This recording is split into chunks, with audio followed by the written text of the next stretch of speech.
In this episode of Diary of a Puzzle Gamer, I'm gonna tell you about Dragon Clan, a 1,000-piece puzzles published by Eurographics based on a design by Anne Stokes, very famous, very popular artist in puzzle culture. And it's a puzzle that I solved here on my awesome puzzle table. There is a review for that in case you missed it. And so it's really cool. I sit on the couch, crisscross applesauce, and right there I solve my puzzles.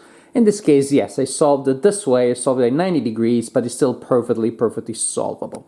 So, bunch of dragons. I know you're gonna like them because you watch videos on my channel, so you're just lovely nerds such as myself, and we love our dragons. The image is really fun. It's really beautiful and interesting. Of course, you got here the big boss of the clan, I guess, and a bunch of other dragons all around. And that variety creates interesting patterns. Some dragons are easier to identify. This one, just from the color, you can tell which pieces belong to that one. These two a little more similar to one another. That one also pretty distinctive. The hardest part to solve is the main dragon. First, again, these interesting lines here on the inside of the wings, not so easy to solve, and the main body also pretty challenging. I don't know, some of you don't like skies. I do. That's one of my favorite parts in puzzles, and I can tell you this is a fun sky to solve because it has all sorts of nuances. Matter of fact, I solved the sky before I did the dragon, and then I used those edges to anchor the remaining of the dragon. One of the hardest things to solve, for some whatever reason, the tail. That was very difficult.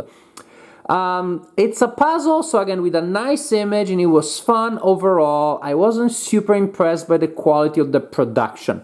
Eurographics does a lot of great puzzles, and image-wise, this is one of them.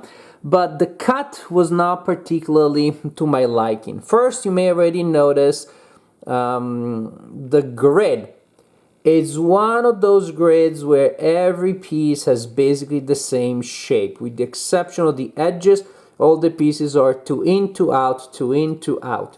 Not exactly the same proportion, so you can still see one is wrong, but you cannot sort them by shape, of course.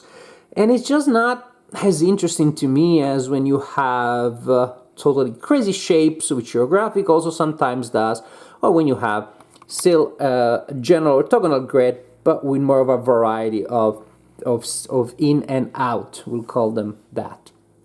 So, not my favorite grid. Sometimes I wish that puzzle makers, they told you on the box the kind of grid that you're gonna find. I guess it's part of the surprise, but then, what if you don't like the surprise? I guess that happens. Another thing that I wasn't too happy about is that the fit, as you can see, is very loose. As I was solving it, if I had a bunch of pieces in one corner, I wanted to move it around, they would absolutely, no doubt, fall apart.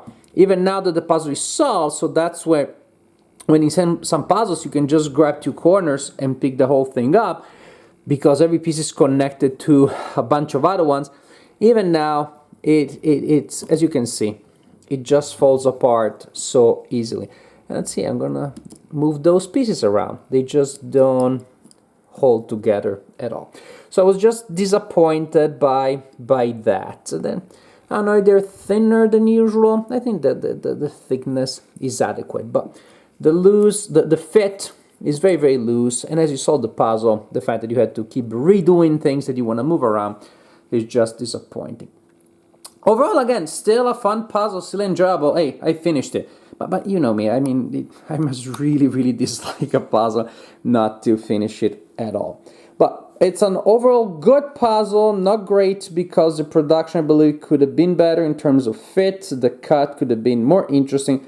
The image is very impressive, and it does create an interesting challenge. I think it has that about right level of difficulty, with some areas that you can solve more easily, some areas that are more challenging, some more distinctive, some less. And so, a bit of a mixed bag. I enjoy solving this puzzle. Overall, I would say it's a good, not, stunning, not great puzzle, but again, good challenge, good fun. And this is my assessment of Dragon Clan by Eurographics.